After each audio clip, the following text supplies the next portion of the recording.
Hi guys, what's going on? I'm Hamza And I'm Adam, and we're from SuperTechBros, and in this video we will be going through 10 reasons as to why Samsung are better than Apple. But don't worry Samsung fanboys, we have also already done a video as to why Apple are better than Samsung, so click the annotation up there if you want to check that out. In our opinion, they both have their strengths and weaknesses. Some devices are really good, some devices are a total disaster. But we're not going to be pointing out any specific reason as to why Samsung are better than Apple, but just simple points and the best points that we can come up with. So without any further ado, let's find out. Our first point is that Samsung have a lot more products to choose from. They don't just have like one version of products or two. Like Apple only have the iPhone and iPod series and the iPad series. Or Samsung have Samsung Galaxy Tab series, Samsung Note series, and Samsung S4, S3 series, etc. And also the pricing of Samsung is much better than Apple's pricing. Apple are overpriced. They don't really give reasonable pricing.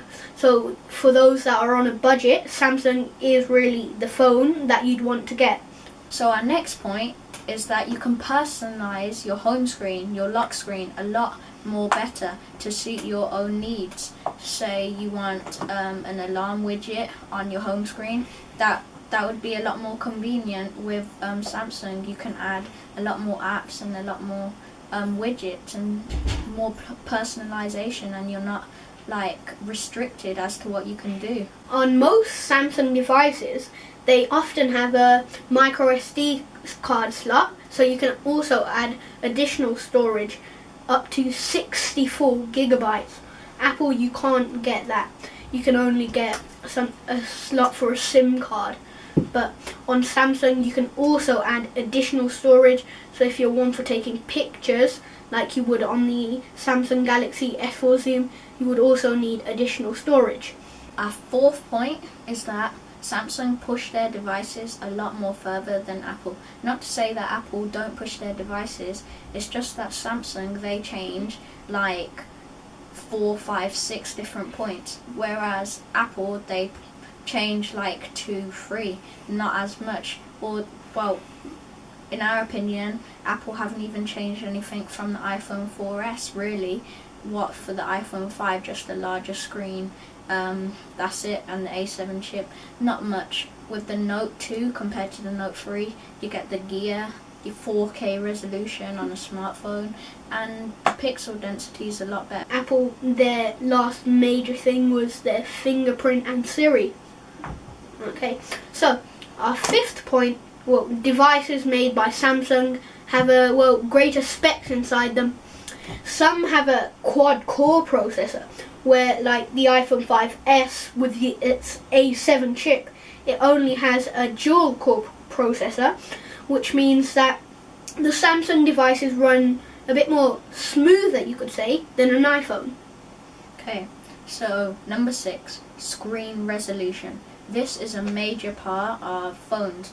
A lot of people love that 1080p screen resolution, but Apple don't seem to get it. The screen resolution nowadays is 1080p, not a standard definition resolution. Every phone nowadays is 920 by 1080 with 300 ppi above, so the pixels would be good. And yes, there are retinas, but still some Samsung devices even top that with their immense pixel density. So over to you. Okay, so Samsung, they get their modern technology a lot quicker. See, some people say that with the iPhone 5S, it has its fingerprint scanner. Samsung, they've had face unlock. Apple, they just don't have that much. The Note 3, for example, it has gear, it has a watch, it can send you notifications, it has a camera. Though the watch is small, it has a 2 megapixel camera. Okay, over to you. On to our next point, number 8. So Samsung devices, the camera is a lot more better than Apple iOS devices. I mean, yes, there are 120 frames per second slow motion, but that isn't really that big of a deal. You can get 60 frames per second and then just slow that down. And you get different modes on it.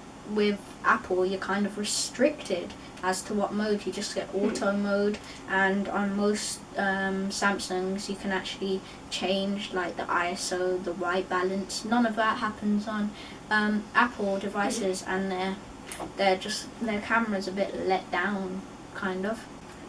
Our 9th point is, well, Samsung have a bigger variety of their items. You can get a lowered spec version, and for example, the Note 3, you can get the specs, well, lowered.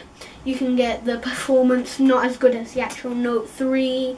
You can change, well, like how smooth it runs, etc. And in the iPhone, all it is standard storage options, like if you want a 16 gig iPad or something like that. But in Samsung, you can get different variety of things. Like Apple, or you get black and white. Who cares about that? I mean, maybe the iPhone 5C you can get interesting colours, but they're not that good.